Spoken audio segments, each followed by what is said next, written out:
asked me to do a 5-minute talk. I thought, well, what could I teach in 5 minutes? It better be something that I can teach that you're already pretty good at.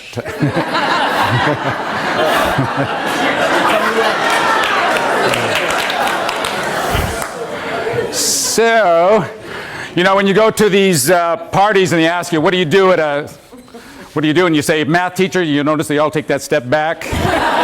Okay? Well, math anxiety is something that we're good at, and I want to make sure that we continue that tradition. So I want to return to these days when we ruled with an iron fist, okay? So I'm going to be sharing with you at least 10 rules for teaching math anxiety, okay? So take notes. Math anxiety rule number 1, always call on a student first, then without pausing, ask a question. Square root of 36. Okay. Rule number 2, avoid any references to practical applications. Stress the abstract nature of mathematics at all times. Guaranteed. All right? All right? We love our symbols. We love them. Why can't they? Okay. Rule number 3, when correcting papers, give correct only to answers, avoid partial credit at all costs. You know? No. Okay. No partial credit there. Math anxiety rule number 4, always insist on students using the correct answer. Heaven forbid. Okay. Math anxiety rule number 5, make all tests sufficiently difficult and lengthy so that only the very swift can finish. Okay, Jimmy, you can have that if you can answer just one question. What's the average rainfall in the Amazon basin? Time's up. Math anxiety rule number 6, when going over homework, never reveal any of the difficulties you had solving that damn problem the night before. Don't give it away. Okay? Math anxiety rule number 7, never let students use their notes. They're not going to be allowed to use notes in the real world, are they? Okay. Okay. If only you can take notes with you, right? Math anxiety rule number 8, always stress competition. Never let them work together.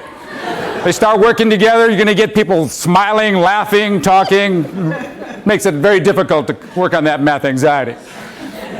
Math anxiety rule number 9, always speak in the abstract and use lots of symbols. Never use manipulatives. In fact, the only manipulative you need... Okay. Math anxiety rule number 10, it's the little things that are important. Always pepper your lecture with these kinds of expressions, okay? Now this is the audience participation time. I'm going to have a number of expressions. Follow along with me. Oh, that's obvious. Okay. Or how about? That's a stupid question. Very good. You've done this before, I can tell. Okay. How about? You see how it's done, don't you? Who doesn't get it? Raise your hand. Who's done? All right. Very good. All right. You're doing well. You're doing well.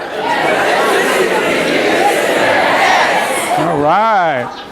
Some students have a math mind and some don't. Okay. You got it. Okay. And? Oh, that's easy. My favorite, guaranteed one. Very simple. Watch. You did it the wrong way. All right, you practice these, okay? And never allow this book into your schools. Guaranteed. We got to make sure that's, because this is the kind of thing that starts happening. You try to do your best, but, you know.